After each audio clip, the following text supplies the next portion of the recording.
Welcome back to War Thunder and welcome to some first impressions, and this time I'm showcasing you my second unlocked Italian jet aircraft, which is the G.91 Pre-Serie. This plane has a battle rating of 8.0 and we will have to talk about that in many aspects. But what about, the armament? So it features four 12.7mm M3 Brownings with 1200 rounds, so 300 rounds per machine gun. That comes from the F-84 G.21 Re, which has 6 M3 Brownings with 1800 rounds. So this is 300 rounds as well. And that then asks the question, is that firepower sufficient? I say basically yes.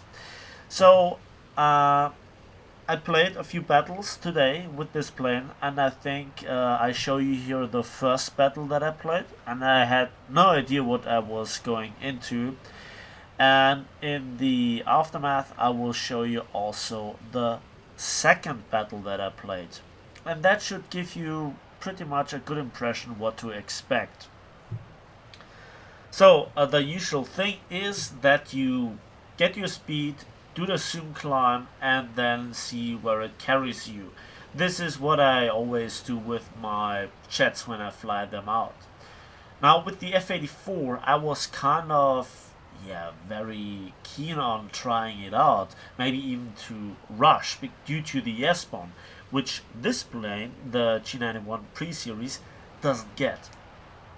What the G.91 gets, however, is maneuverability.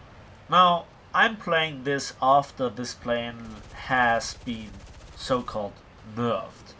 However, watching how this thing turns stock absolutely baffles me. It is on point, it's very maneuverable, and when you get a decent amount of experience in it, it does the job. So here I got a few shots into the F-86 Sabre, an F2 variant, and he's burning quite nicely, so I leave him and I pull up. So the energy retention seems to be okay.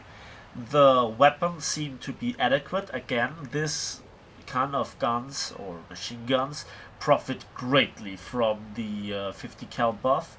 I thought to myself, ooh, I'm not quite sure if 450 cals are enough. I don't know, but in fact they are. They are not guaranteed to rip everything apart, especially with the current state of bombers still.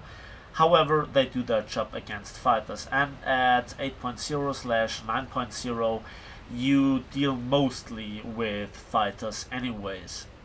Talking about bombers, so in the raw scenario, or the rare scenario rather, that you have to try to win otherwise, what is your ordnance? Well, you can also equip either two 500-pound bombs or 38 Hydra 70 rockets in gun pods. Now again, this plane is stock, I have not seen them, but 38 rockets, that's quite something.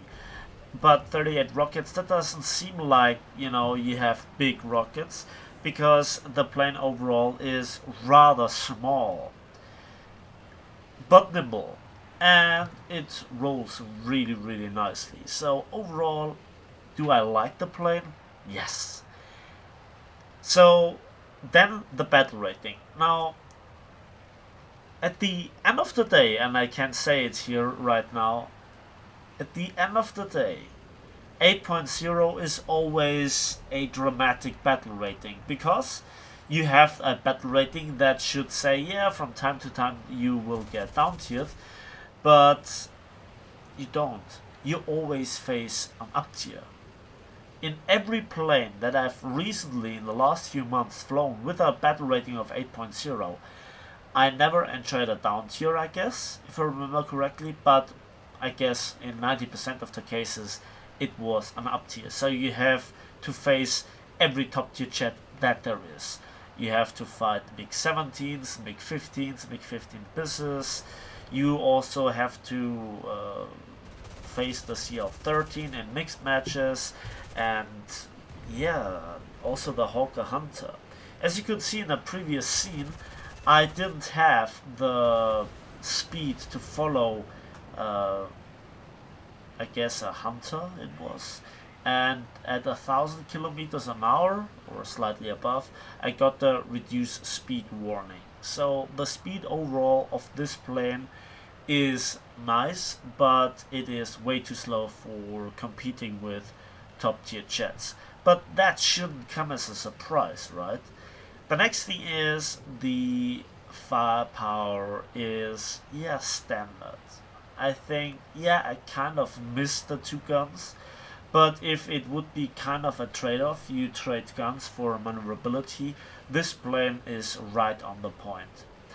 Then I saw this Hawker Hunter and thought to myself, well, can I engage him? The answer is no. I roll out of the way, he also rolls out of the way, or he tried to get guns on target on me.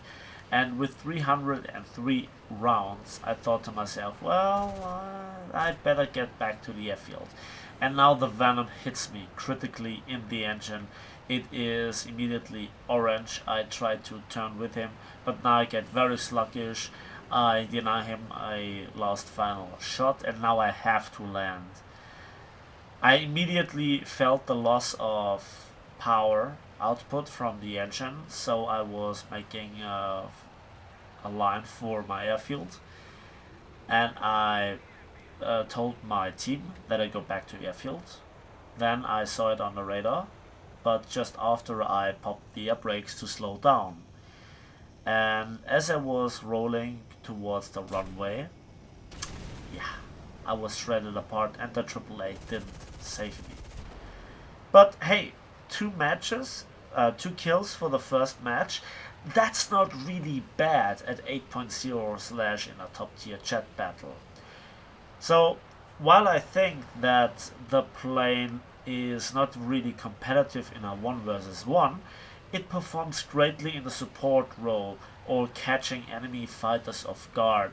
It is really suited for sitting on a tail and staying on a tail of less maneuverable planes.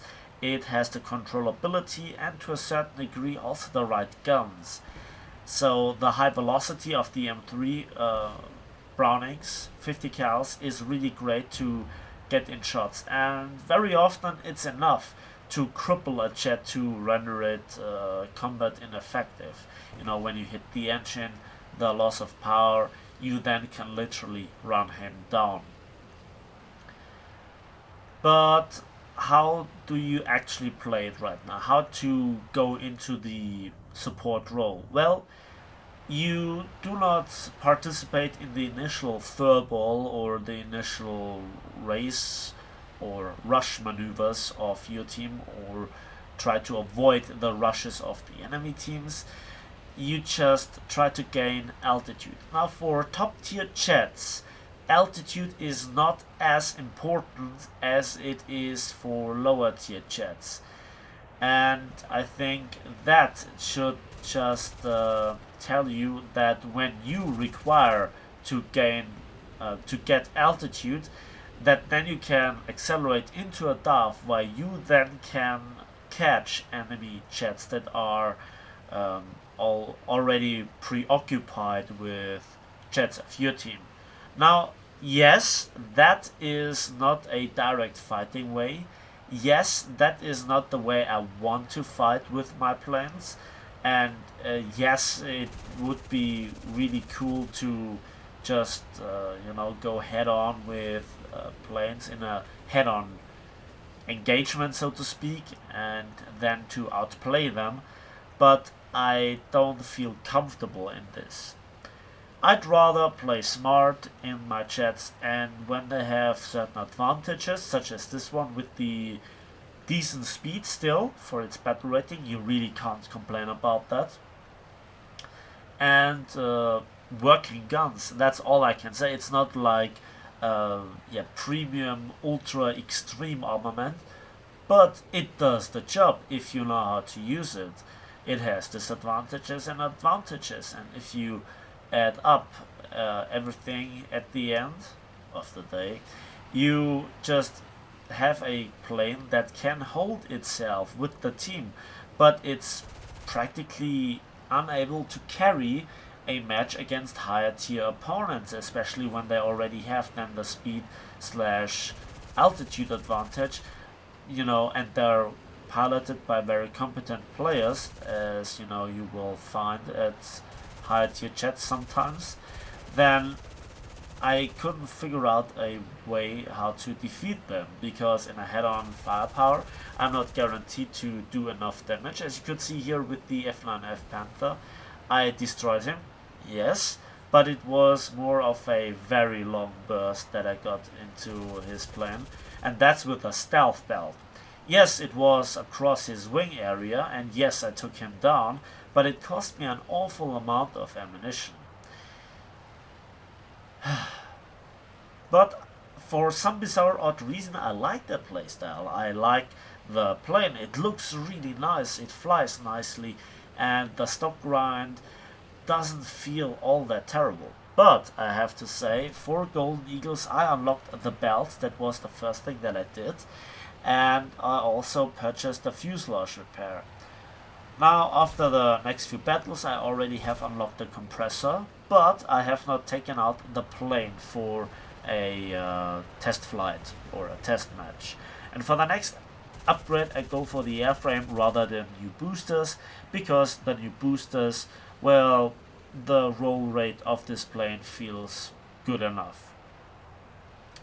So, and the next F2H bails out and granted me my third kill in my second match. So I really can't complain about the performance of the plane, because when I tried it out, I immediately noticed that it's maneuverable. Again, to sum it up, it was said that this plane has been nerfed due to the elevator, but it still easily pulls between 8 and 12 Gs. The Ki 200 crashes and then gifts us the victory. It's not really gifting, but he saw that he was alone versus the remainder of our team, and those were just too many planes higher tiers than his, that I don't know what really happened, but yeah, we won the match. So, a nice looking plane with a nice overall flight model that I enjoy to fly, and the stock grind, despite the really bad matchmaking so far, well, it works. That's the message. So if you want to go for this aircraft, I kind of recommend it despite all its flaws, but it works. Let's have a quick look at the post-battle results, and we can see that for 3 kills, 2 critical hits, numerous other awards, I got 72,000 civil lines, and yeah, big step for the compressor, and nearly 6,000 modification research points, and over 9,000 vehicle research points, securing me first place with 2,111 scored points. So those were my first impressions on the G91. I like it, and I hope you give this video a like if you did. Subscribe if you want to see more. Let me know in the comment section your experiences with this plane, against this plane, and as always, we'll see each other in the skies of War Thunder.